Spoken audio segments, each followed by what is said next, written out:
iRADIO 76 proudly presents the 515 Show with your host, John Sarver. Who's at the 515 door today? Well, this is going to be a thrill. I mean, the cool part is that, as you well know, for our listeners of the radio station and our exploits at PRI this year, an interesting place, bumped into a lot of interesting people, and I'm telling you, we ran into this gentleman and we said, we have to have you on the 515. We were just amazed by the stuff he had. It is, of course, John Metrick of Lonestar EV Performance in Lake Jackson, Texas. I just like to say anything about Lake Jackson. Hiya, John. Hiya, John. How are you? Dandy. I mean, I'm thinking, what's the weather in Lake Texas? Tell us it's hot. Oh, well, let's see. Yeah, it's really kind of cold. Everybody's got a jacket on right now. It's about 72. Yeah, thanks. You wait till tornado season. Okay, good. Yeah. Yeah, the fun part is, I swap this over here real quick, that everybody that now you are a Michigan kid, weren't you? Didn't you grow up here? I grew up in Detroit. I was born in Detroit and raised downriver in Trenton. Right, yeah, and how long were you here? Well, I went to school so I wouldn't have to go to work at the steel mill where everybody seemed to go work, and I got a degree in metallurgy, and proposed to my wife, came out, and no one was hiring. It was like 1986 or so, and I asked my dad, I said, can you give me a job down at the plant? And sure enough, started working at the steel mill in Trenton in 1986. So that was about 2 years before I said that was enough and got out of Detroit with my wife. We lived in Chicago for a little while, then Milwaukee, and then settled in Houston. I was going to say, that's kind of a unique bounce. I mean, go from point A to point B to point C. I mean, was there a reason that you ended up in Texas, or just like it just came out that way? Well, my this kind of feeds into the story behind Lonestar. See how that works? My specialty was the arc furnace business, and I specialize in the DC furnace, the DC plasma furnaces, and that's basically like a huge welding rod, except the welding rod is, instead of 40 volts and 200 amps, it's 600 volts and 100,000 amps. So we were very early experimenters in the DC power supplies back then, and the only way we figured out how to do it was to take DC motor drives and put them massively in parallel, 2,000 amps at a time. Wow. And so over the years, we kind of perfected that and worked from silicon-controlled rectifier then to IGBTs, and in order to DC plasma furnace in Houston, they wanted me to work at it. They made me an offer I couldn't refuse. That's how I ended up in Texas. Okay, now, here comes, like as we were saying before, it comes full circle. We bumped into John at PRI, and like we were saying before, anybody that was watching our Facebook page and everything, we were just fascinated. You know, here comes the EVs. There's no stopping them. You can't. The big three, the big five, the big world, everybody is going electric car. Now, you got two different ways of going about it. You got your regular cars, and you got our EVs, and then you got your very, very, very quick EVs. Mm-hmm. We seem to tend to go to that side.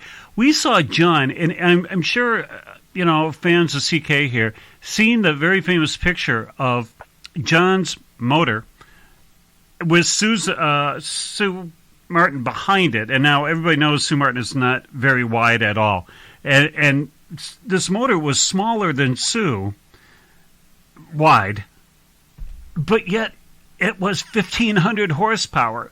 I mean, it looks like if you had strong enough forearms, somebody could pick it up a couple inches off the ground.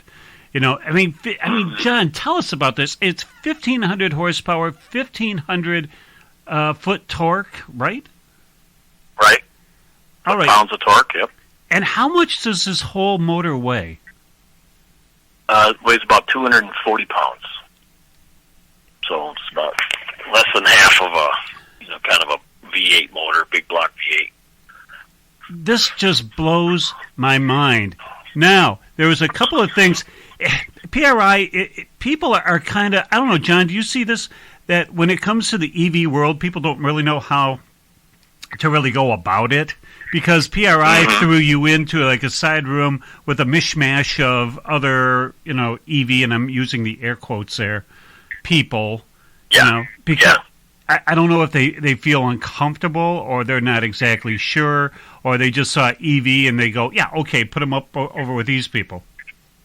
Well, I'll tell you the whole story. So, sure.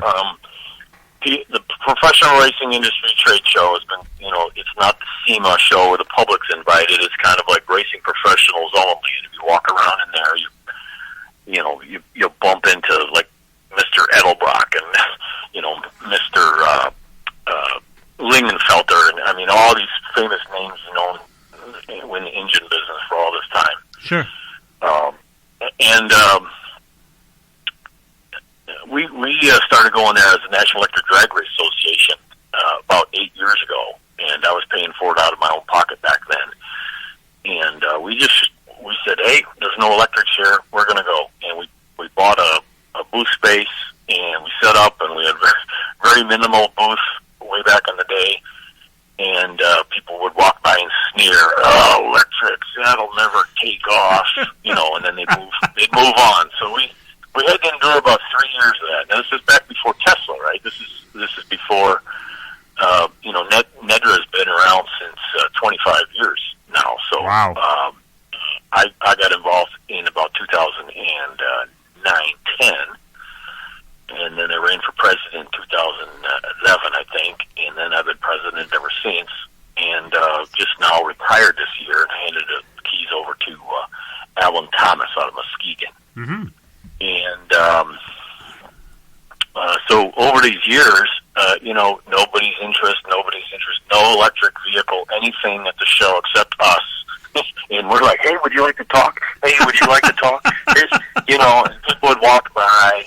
And so each year got a little bit better. There was less sneering and less arguments. And then, about, the third year, there was people would come by and they'd say, hey, I was thinking about converting to electric.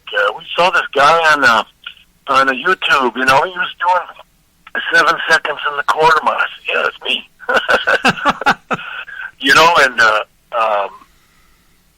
So anyway, we started to say, hey, we could sell some products here. And with my NEDRA hat on, I didn't like to do that, so I never took a true, NEDRA, and the true Lonestar booth by itself. It was always a NEDRA booth. And then slowly I tried to wiggle it that NEDRA would pay for it, and then they got to 50% of the payment, and finally full payment. When they got to the full, budgeted the full amount for the booth, then I said, hey, this is the year I'm going to do my own booth. And so I resigned, and I put my own booth up there. So when you were walking around, that was the first time we've actually been high-performance electric racing components booth at the PRI show. And when they started this EV performance section, they called me about 6 months ago and said, John, we know nobody in the industry. Who can we get to call? So I said, wow, man, you want to call this guy, this guy, and this guy, and this guy. And of course, Ford was coming along, and they've kind of got their own. They had, three cars there? Yeah, 2, yeah. And yeah, so Ford was our first year of just having Ford electric cars there, and Chevy had a little display, and then we had 2 big dragsters there, Alan Thomas's Muskegon Community College dragster, which was called Field Trip, and then Steve Huff's dragster. He dragged that all the way out from Seattle, and he is currently got the highest mile per hour in the quarter mile, 200, and we're still on top at 7.2 in the ET zone, but they didn't want my dragster. I'm not that famous, so. Okay. We tried to get Don Garlits. Don Garlits is, in the 7.2s as well, and so those are the big 3 cars. But there's dozens and dozens and dozens of other, slightly lower performance manufacturers are now starting to have their own programs, and then finally, after years and years of holding their hand, the NHRA and IHRA now are letting electrics into their Summit Super Series. And they had six electric vehicles in the Summit Super Series in Memphis this year. And the IHRA, I didn't get a final count from them, but they've been doing it for 3 years now, so they were actually the first. You know what I think is fascinating, John, is that, Chevrolet's got their electric Colo, and Ford's got the electric Mustang, the 1500, 1400, but what really caught my ear was when you said, you know what, I don't think they're doing it right. Both those manufacturers or those cars, because, everybody was like all impressed. Wow, look at this electric Mustang. They found 1,400 horsepower and they clicked it up. And, it's not as fast as anybody else, but, we're just beginning. Tell us the reason why you think that those things are a little off the mark. I heard through the grapevine that, don't think I'm violating anybody's trust here, but just I heard through the grapevine that the electric Mustang was not supposed to beat the Ford factory, the Cobra jet combustion engine car. It was supposed to be designed to be just like 1/10 of a second less, so that they would have 3 exhibition shows, and one gas, and then would win, and then one electric would win, and then the gas would come back and win the best 2 out of 3, so they can still sell some factory Mustang. That's just I heard through the grapevine, but I don't have any. I haven't got any official Ford word on that, but but I mean, did you say that when you take a look at these cars, you take a look at their engine bay and you go, how the heck did you guys put this together? I mean, it was, compared to your motor, you take a look at their setup and you go, why is this setup so overly complicated? I think they just tried to work with what they had rather than a bespoke system, so they took four 300 horsepower motors and bolted them together with gear drives in the transmission to make it work. And it's just a professional looking build. I think I heard they spent $2 million on it. The car weighs 5,500 pounds, and the suspension's just probably screaming bloody murder. But it's very competitive, very good build. I wish I had a few million. We'd be talking about 5-second electrics and 250 and 300 miles an hour. Not trying to push for the 200 thing. So you know what? And that's exactly. I'm sorry. Go ahead, John.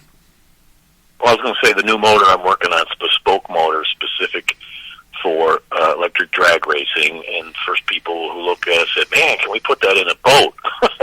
Hey, can we do a sandrail dragster? Hey, how about a monster truck? Where can it go? But somebody's got to build it, the first one, and then people start to think. So that was my goal, was we've got the battery. With a metallurgical background, I built a custom-built design and ordered that, and somebody makes that for me. And I have to sell a certain amount per year. And then the motor and the controller, someone came to me and said, hey, I've got an idea for a motor that'll do 2,000 horsepower. I said, okay, well, so I leased that technology, and we are building those bespoke, motors to do these kind of multi-thousand horsepower. And then about the time we're ready to go to market, we went to place the order for the first round of parts, and now the global chip crisis bit us, and they're bidding out 50, 60-week deliveries on some of these things. So we're in the redesign mode. We're going to go around these super high performance chips that are in such short demand, and so they're the CAN bus chips and things. Like I'm sitting in a Dodge Ram truck right now, and I think there are 1,000 CAN bus chips in this truck that I heard. Wow! Like the power windows and the blinkers and the rear cameras. You gotta communicate camera signals from all sorts of parts of the car to the center console display. So that's a chip on each end of that wire, and then everything's fly-by-wire nowadays. So everything's a chip in each component, where you didn't have that before. So when you're trying to build 1 million, 2 million cars times 100,000 chips. It's 100 million chips. John, there was a question that was brought up by one of our interns. When you say spoke motor, what are you talking about? I mean, bespoke.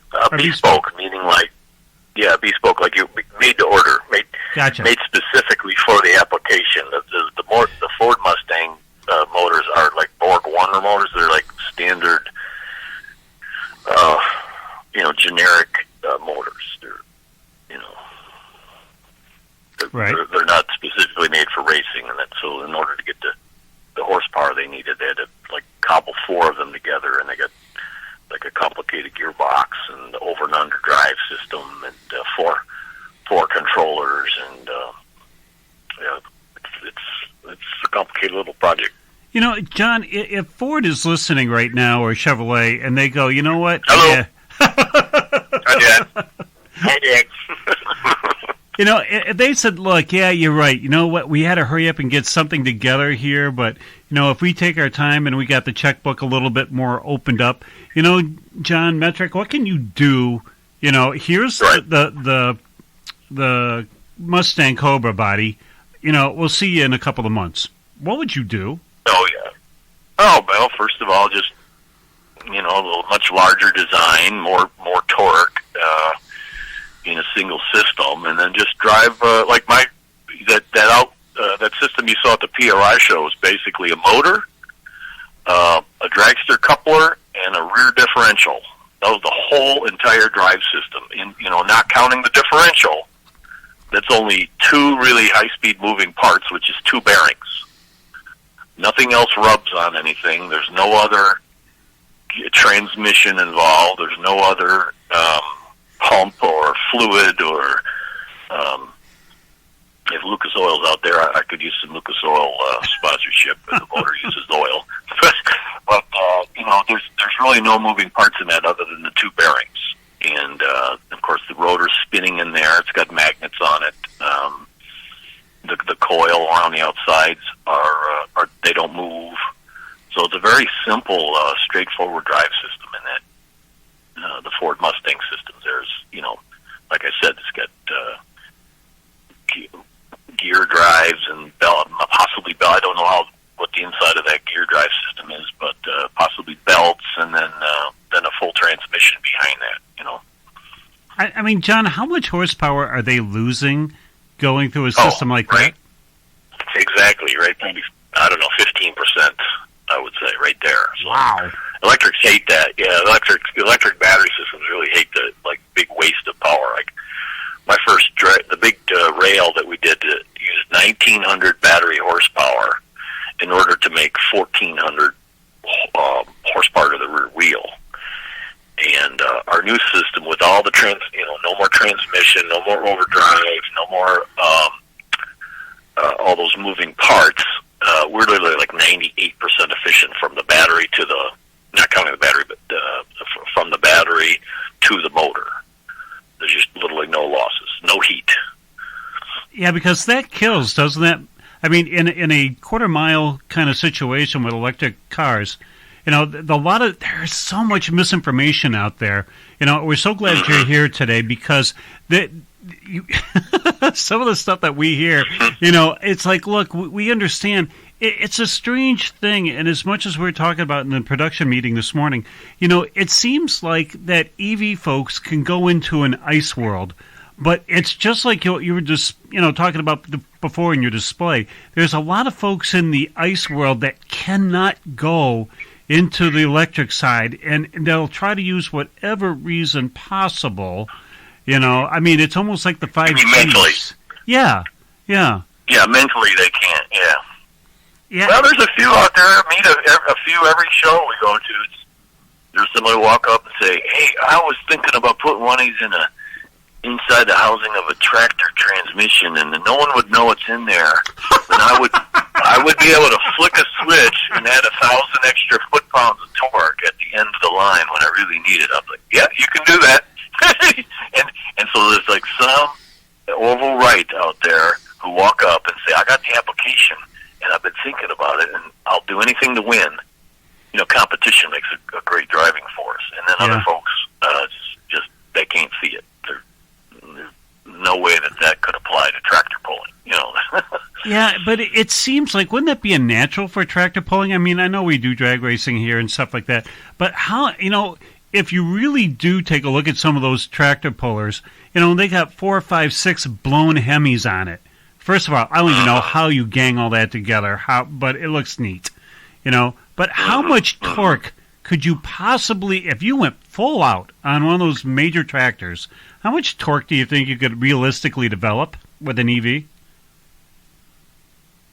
Well, they multiply all that times the gear ratio, right? So I think like monster trucks and tractor pullers all run like about a 20-to-1 first gear. So it's, you take your motor torque times 20-to-1, and that's, so like if, say, my motor develops 1,500 foot-pounds and you run through a 20-to-1 drive, yeah, that's right. You got 30,000 foot-pounds of torque at the rear wheel. So that's how they pull those big sleds, But it's almost instantaneous, isn't it?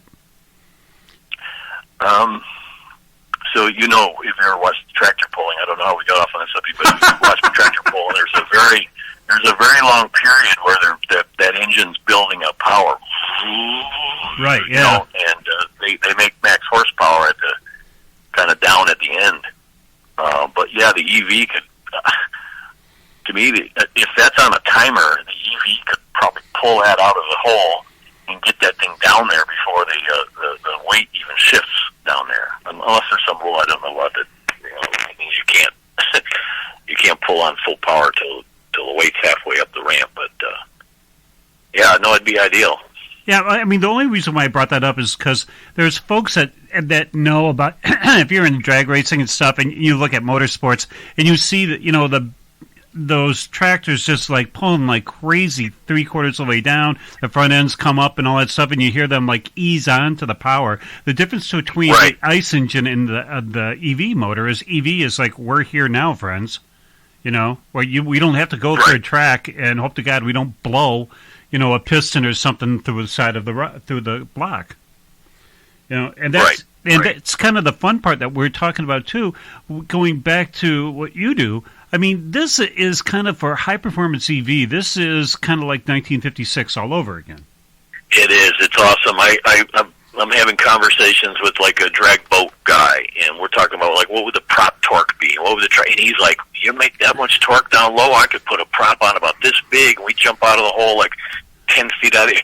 It opens up a whole nother, solves a lot of off-the-line issues that most engines can't. They can't make the torque and or the horsepower at right off the line. Another one was, what was the other one? A sand rail. Somebody's doing a sand rail dragster, and nobody knew like is a sand rail fast because it's scooping dirt and sending the dirt flying in the other direction, and this is it's literally like climbing the dirt and going, or do you literally have tractions just like a car might, and you dig and you can really take off slow, like slow RPM, and would that be quicker than what they normally do is just the tires go up to like 100 miles an hour right from the beginning, throw this huge stream of dirt out. Yeah. I was like, I don't know. Nobody knows. It's like 1950. I mean, does that amaze you, John, when people say, when they come up to you and say, how much torque can we get, how much this can we get, and you give them some kind of great number and their eyes just go like saucers? Yeah, like you? yeah, like us. Yeah, absolutely. Like you us. did? Exactly, yeah. I say, it's just not a matter of, it's just a matter of money and time right now. It's like the technology's out there. We can do it. Yeah, but I mean look at how many technology breakthroughs we've had, I would say, in the last 10 years. With battery. I mean, just even to get a mass-produced electric car on the road. Phenomenal. Sure. I mean, but now, everything that you have seen in the last 10 years, I mean, what's kind of like the 2-3 biggest things that has changed in the last decade in EV to make this thing look, this is wild. This is really going to be something. Well, the great thing is like the NEDRA group, the National Electric Dragger Association, NEDRA.com. It spans about 25 years, and these guys were doing this back when there were you couldn't like call up and get a mass-produced electric car. So there was a thing called conversions, right?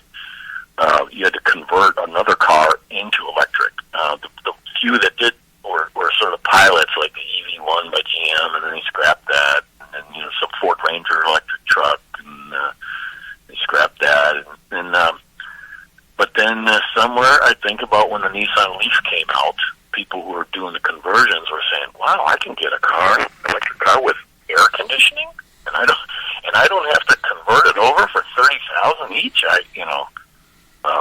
That was a big turning point where everybody's eyes opened, and like, wow, we're not doing this for that anymore.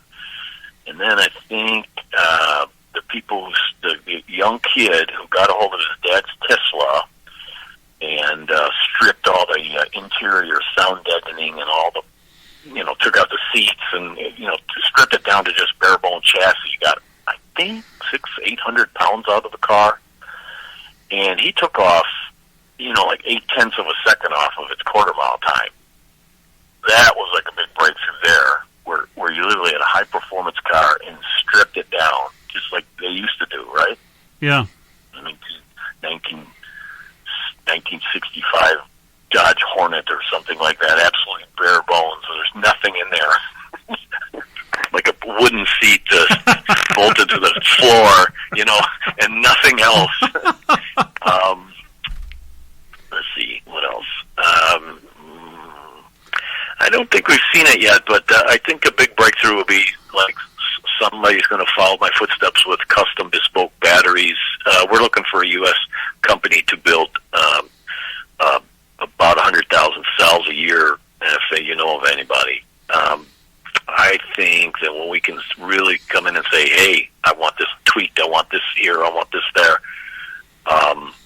100C cells, 200C cells, I think we can see some 300 and 400C cells where you're going to get a little battery pack about the size of a suitcase, and it's going to do like 3,000 horsepower. Right now it's, it's a 300 or 400 pound pack, doing 1,500 horsepower. I think we can cut that in half again, and that'll take out another whole,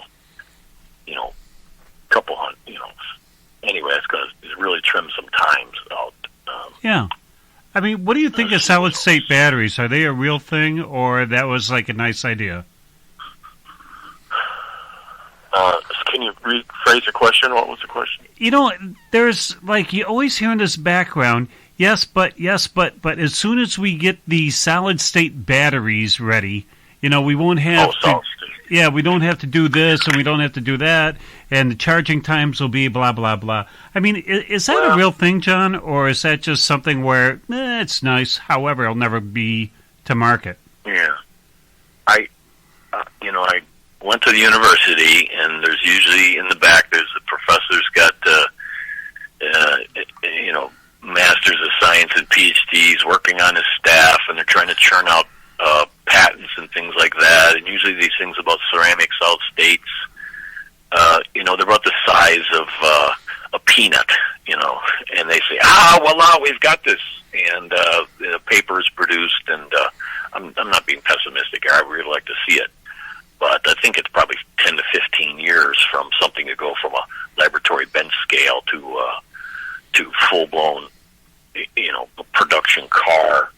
You can't, unless you want to do a racing car, you call me up and we'll put one in your, and show a demonstrator. But to do a whole product line for a car, you got to be, massively produced, $1 billion plant, and it's going to take 10 or 15 years, I think.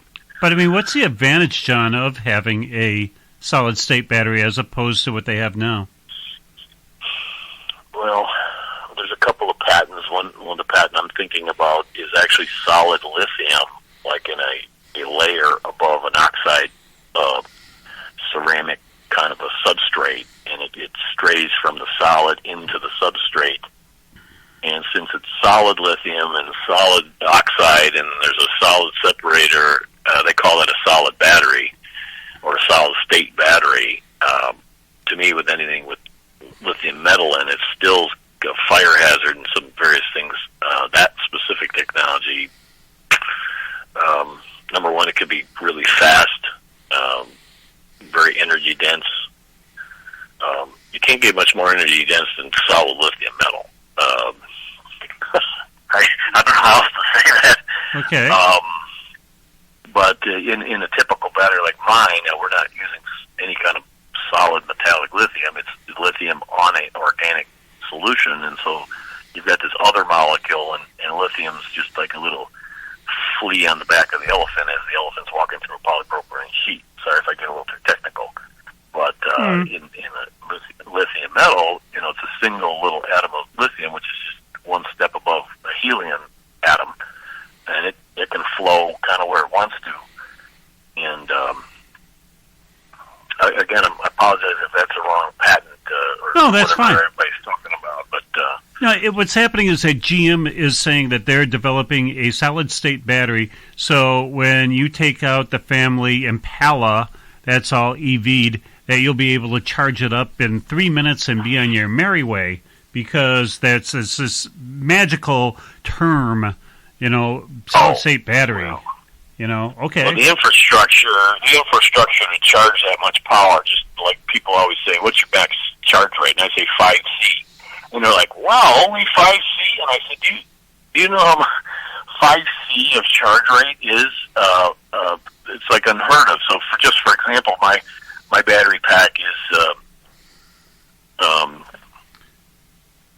I don't know, say it's 26 kilowatt hours. And to fill up that in 5C means now I'm going to fill it up in 20 minutes. That's a massive amount of power into that tiny little pack. Now, a Tesla pack's even bigger, right? It's 1,000 pounds or 1,200 pounds. And to do it in 20 minutes, those are some massive cables that are going in there. To do it, 10 times faster, I just...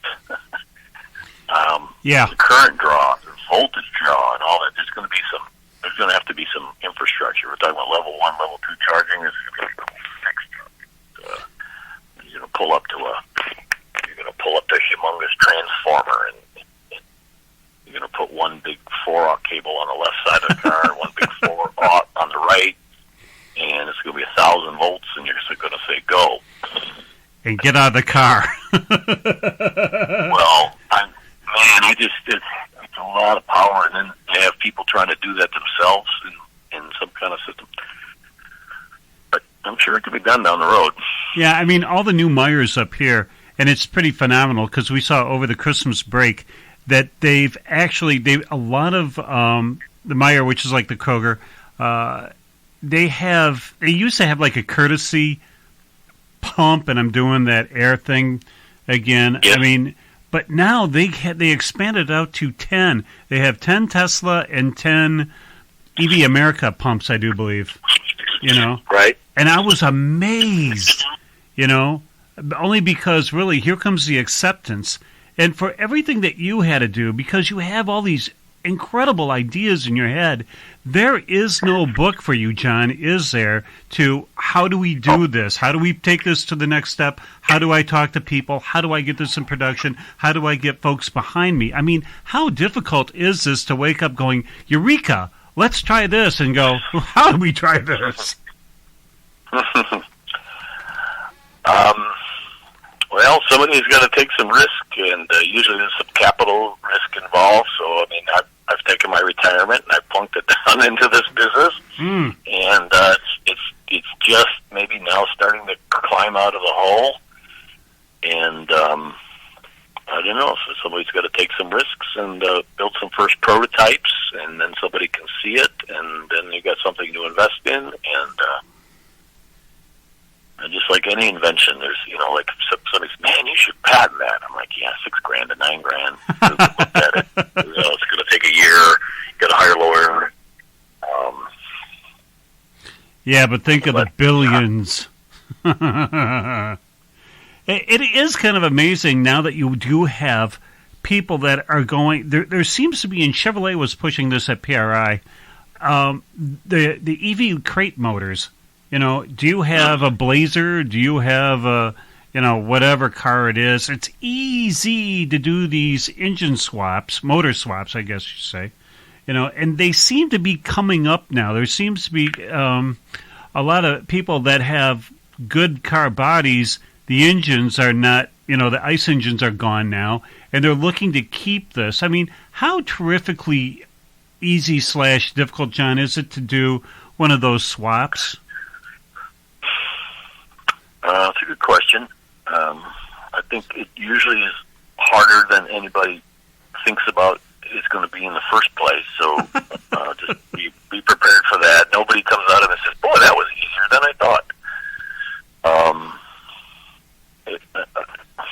I'd also, for the individual person looking at doing a swap, if you don't like messing with electricity and high voltage and fear electricity, don't get into it. I've got a few people that have sold me part kits and things that they bought, and they just said, "Listen, I just found I don't like electricity." Yeah. Let's see. Another words of wisdom. How about? I think that when bolting the motor in is about the easiest part of the build. Okay. Okay. The more difficult part comes with where do you put the batteries, and if somebody wants some range in their car, think about that 1,000-pound Tesla battery and the whole infrastructure and the billions of dollars of R&D that went in to build a structure that'll survive an impact and driving over somebody's screwdriver that they left on the highway and happens to come up through the floor. They build it like a tank, and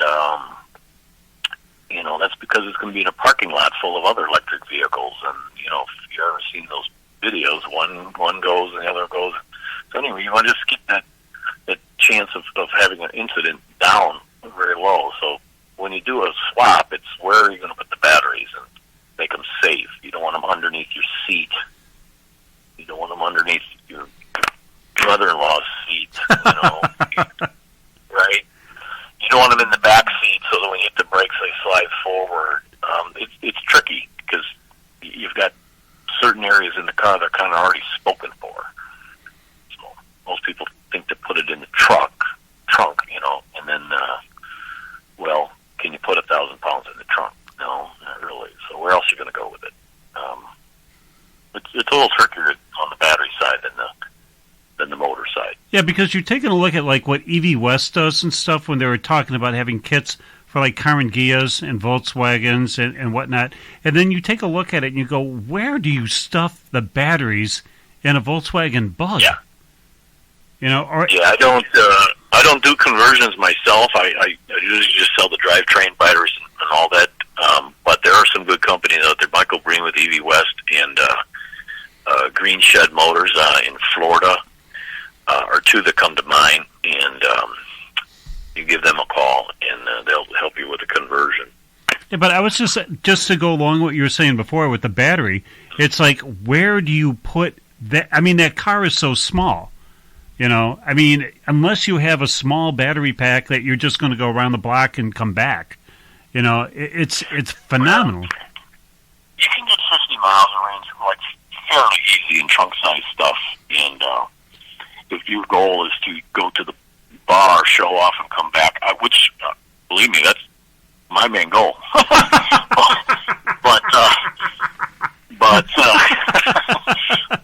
But if that's your goal, you can do this, and it's very important. Or you want to go coffee and cars back home. There you go. Cross-country trips and a home conversion, it's just a little bit tricky. Yeah, there's so many people that, with Chevrolet, I don't know where they're coming from, because I don't know how many people still have a K5 Blazer laying around. It's like, wouldn't you want to do a conversion for cars that are still fairly plentiful? But then why would you do their 200 horsepower motor or 300 horsepower motor when they can step up, to a Lonestar EV? That still blows my mind every time that I see that. Well, here's another thing: is if you pick a Blazer, it's got a very poor aerodynamics, and what really governs long range, especially highway range, is your aerodynamics. And that's why they put so much effort into that Tesla. If you ever notice the front, it's like completely clean of anything. It's like There's no radiator, That's because all that radiator business is like really bad for aerodynamics. That car is slick. That car slides through the air with very little drag loss, and that drag loss is the horsepower you need to push through the air. The wheel drag is nothing. It's three horsepower.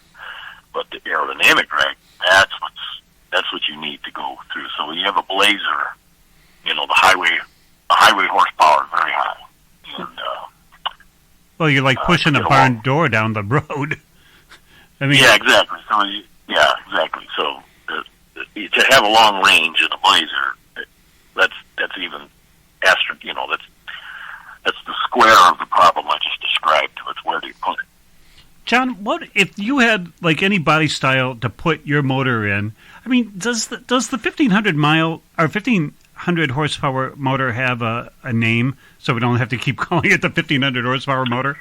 Well, it's a long name, but it's called extinction level event, and for short we call it the extinction motor. The extinction, of course, is like ice engine extinction or DC motor, extinction, or just the end of an era. Yeah. It's driven by a controller called the event horizon, which goes along with extinction level event. It's the event horizon, so you can see it. The extinction is about ready to happen, and the event horizon is going to bring it. So I will tell you my favorite car to put that in is a Ford GT40. Wow. Really? If any car that you wanted, you'd put it in there. Nice. Yeah, in fact, I'm already doing it, and if you go on Facebook, you can see the Lonestar EV Performance, Lonestar EV Racing. There's a picture of the new car. It's the Event Horizon, and we're shooting for 300 miles an hour in the Texas Mile. And somebody just did that 2 years ago, M2K Motorsports, and they did 300 miles an hour with a 1,400 horsepower Ford GT, and a standing start, 1 mile, and hit 300 miles an hour. So our goal is that, which would be another first where electric knocked off the all-time fastest gas-powered car at anything. We've already done it kind of like at Pikes Peak every year. And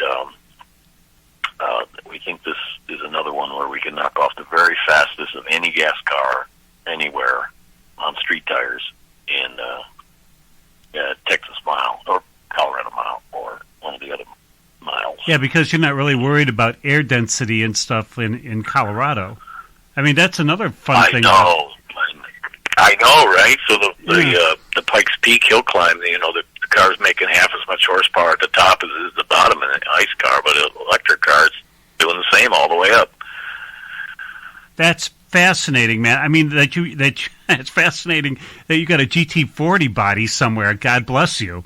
Yeah, it's a kid. It's a kid. I didn't feel right. I still got cut up original Camaro or Ford GT40. That's to do this too. So, but it's a 300-mile-an-hour NHRA chassis, full funny car, GT40, and from 10 feet away you can't tell the difference. Wow. And who's going to be driving this, John? I'm the driver. I have a 6-mile license, and I've got a full NHRA top dragster license. So we could do 300 right now with my licenses. So 6 mile, I'm only licensed to do 199. But okay, we're going to soon exceed that. So when is this going to see the light of day? Just as soon as some chips come in. All right, so it's going to be another half a year. Should we have our listeners go through used car lots and take chips out of cars and send them to you? I appreciate that. You can send them. We're in Lake Jackson, Texas. So we can get this, because, man, that's going to be fascinating. I mean, do you see any roadblocks to getting to 300? But in your mind, it's like, okay, check that box. Yeah, we look pretty ready to go. I think I don't see any issue with it right now. Just a few things we talked about was cooling the motor actually makes it perform better. And so one thought would be just dump a bunch of nitrous in the motor ahead of time and get that thing down to about minus 20 degrees and take off. And that kind of performance, the whole miles you do in 17 seconds. So we only need to use 17 seconds of power, and of course the thing's pulling 7,200 amps. Whee! It only need to do 7,000 amps for all. I mean, John, would that engine be toast at the end of this testing? I mean, no, I guarantee that. I guarantee the bearings for life, and there should be really no failure modes in there. This is a Meijers motor to 2,500 volts. It's designed for this specific application, and I really don't see a problem with it. We totally forgot to mention that the motor that you have, the 1,500 horsepower, the 1,500 foot-pounds torque motor, is guaranteed for life as long as they use your battery, right? Yeah, there's a few qualifications you got to use, but they're guaranteed for life. That's insane. Yeah, there's no moving parts. There's really nothing to fail in there. Again, I've gone down the drag strip, about 20, 30 times with it, but we haven't really got up to the max speed yet. We're blowing the tires off with it. These are 33-inch tall drag slicks, and it's just smoking them. And we're going back in to really lighten the load. It needs to take off much lower torque than. I think I mentioned this. We're one of the first designs that really needs to slip torque at the beginning rather than multiply the torque. So the big top fuel cars, they just run direct drive. They just have a clutch, right? There's no transmission in there. They're not multiplying the torque. He runs a 323 rear gear and a clutch. Other than that, it's a direct drive. Where? You know that? Go ahead. The top fuels, the top alcohol top fuel dragsters are a direct drive. They're just a motor hooked to the rear end. Yeah. To a clutch. And they have like a 5-stage clutch, so it's either slipping a lot, slipping a little, or not slipping at all. And so we're getting to the point where electrics need that kind of a system on the front end rather than, where we used to run, like the 7.2, we were running through a 2-speed transmission, meaning I had to multiply the torque to start. And then we shifted to 1-to-1 direct drive. Well, with the new motor and the new weight, we're at 1,500 pounds on the car, by the way, 1,500. At 1-to-1 power to weight ratio, the horsepower to pound ratio, we don't need all the torque at the front end. If you take 1,500 foot-pounds times a 3.0 rear end, that's 4,500 foot-pounds. That's 3 Gs. The track can't even hold that much. So we're actually having to slip it at the beginning. And I don't have a clutch in there, so I'm going to do it electrically. It's got to be done very, very fast. So we're programming that in right now. Good Lord. I mean, those numbers boggle. Because everybody, when you talk about on the electrical side, if you're not from there, you try to jump into numbers that we're familiar with. And everybody, right, they don't want to know about the battery and the charging and all this and that. How much horsepower? How much torque? How much horsepower? How much torque? How much does it weigh? And I'm telling you, when you showed that one motor, because I'm thinking, well, okay, here's the prototype. Where's the rest of it? And it's like, put your hands on it. There it is. When you put the cell phone on it, and it was 1/2 the size for 1,500 horsepower, And that came right out of our car. That's not some kind of vaporware. That's right out of a running car. So we've had that thing spinning the wheels and blowing the tires off and smoking them. You can go on YouTube and go to Lonestar EV Racing and see some of our videos.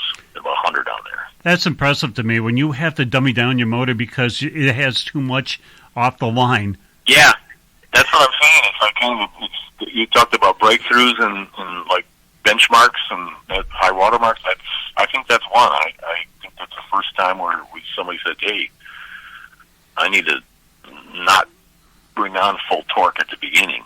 Up till now, normally somebody says, "Hey, you need to bring the throttle on slowly." Well, usually the track prep isn't better down track, so whatever you have for your track prep at the beginning is the power level that you want to go all the way down with. And if you had too much torque, you just change the gear down. But now we've got the gear down all the way down, and hey, we're still blowing it off, and so now it's time to actually slip the clutch, so to speak. It's phenomenal, and it really is, because when you were leaving with the Dragster, how many RPMs were you running at the light? when you left? The last dragster, or this dragster? The last dragster, about 4,000 RPM at the quarter mile. Wow. Yeah, the new motor's 10,000 RPM should be at the quarter mile. God. All right, so totally different. Are we going to see 210, 220 horse or mile per hour soon? Yes, I think so. I got 5 engineers right now working on arranging, their circuit design and trying to go around these chips that are such a scarce supply. And I think we'll have a stronger, faster design when it's all said and done. And if we can do that, get back on the road here, we should be in the 210, 220, 250 miles per hour. Our short-term immediate goal is a 60 quarter mile. Quarter mile. Yeah, 60 quarter mile. Ooh, how close are we going to see before we see the match races? Before we see the gas guy and the EV guy come up to the light at the same time? This is going to be interesting. I mean... Oh, no, I mean, not... Well, we're not going to go up against the $1 million teams, but I'm just saying. I know, that's that's hard to do. I mean, and they've got so many years ahead of... one thing about that, though, is they do have throttle restrictors and things on those top fuels, so, I mean, they're not wide open. They're what the lawyers will allow them to do out there. So as soon as we get close to knocking those guys off, they'll probably open up the bottle a little more and let a little more horsepower out. But well, they've had how many more decades to fool around with the ICE engine? Exactly. We're coming up fast. I think from us going from say 13-second quarter mile to 12, then to 11 to 10, 9. So in that. I think we've been on the leading edge of most of this other than the motorcycles, but I haven't done any motorcycles. But we were at 9 seconds in the quarter mile in 2011, and then we were in 8 seconds just 2 years later, and then we were in the 7s about 3 years later, and then now we're right on the verge of going into the 6s right now, in a car that is. Not, like I said, the motorcycles did it like 6 or 7 years ago. Yeah, and they have that wild guy in Scandinavia, that he's doing his thing over there. I mean, like Norway and Sweden, they're just jumped on anything that's left, any kind of EV racing. Guess where you're moving to? I love it. I've been there. Awesome place. You've been north of the Arctic Circle in the middle of the summer. It's sunny all day long. That's an interesting place over there. So I like it in the summer. I'm not sure I would like it in the winter. Yeah, but what a better time to open up a track there, John, if you're 24 hours sunshine for 6 months. Nice, right? Yeah, think of the proving capabilities of being there. And there was so many times where people will talk to us about EVs and they go, but again, what you see today, they're already figured out some of those problems, down the road. It's just there's a lag time, and everybody has this brand new, and you said something about that with the peanut battery, so to speak, in the back of the room. It's the wild, wild west. It's ready, set, boom, go. Everybody try to find the best mousetrap out there for EV. Go, go, go, go. And you're going to hear all kinds of different kind of back and forth, and the LG Chems and everybody else. Who's got the better battery? Oh, this. And there was always some kind of University of Mississippi that developed, a battery pack that fits inside of a beer can. Yeah, it runs on algae. Yeah, it runs on algae and it's pollution free and water. It's a water battery. It's just a water battery. Yeah, it's made by air. cold fusion. Yeah, that's it. Right. It is. Yeah, it runs on air and runs on Miller beer, and it right. It's only as big as your hand, and everybody's all excited about it, and it's like, okay, well, now that you got past your POC, your proof of concept, let's actually see it work real world All right, so rest assured, people, there's a lot of stuff going out. There's a few people that are not, that are kind of even on your level, John. You got this thing going on so much, it impressed the hell out of us. And even on that drive back home from Indiana, that's a hell of a drive home. We were just amazed by how small that motor is, and everything is like genius. It makes sense. Once you take a look at the EV stuff, and again, we run both sides of the track. We love our ICE guys. We love the EV guys. It's not a matter of the propulsion. It's the matter of the speed and the competition, And if we have one more, to our arsenal, yippee, we'll take it. And that's what we thought was so exciting when we saw your stuff. And talking about your stuff, geez, John, we took way too much of your time already. We're way, way over. We just want to say to the CKiW iRADIO 76 affiliates, yes, we know that we ran right over, but we're going to make it up on the Detroit Sports Authorities coming up here at 7 o'clock today. John, we didn't even scratch the surface. We got to have you back. All right, I appreciate you. Thanks a lot. I love what you're doing with CKiW, and keep up the good work. I'll talk to you later. Well, good. Then you can stick around. All right. Thanks, John. We appreciate it, sir. John Metrick, of all places, man, from Lake Jackson, Texas, a Lonestar EV Performance. And I'm telling you, this guy, he I'll tell you what. Let's get a song in here. We'll get the ID up and running, and then we'll talk a little bit more about John Metrick and Lonestar EV Performance.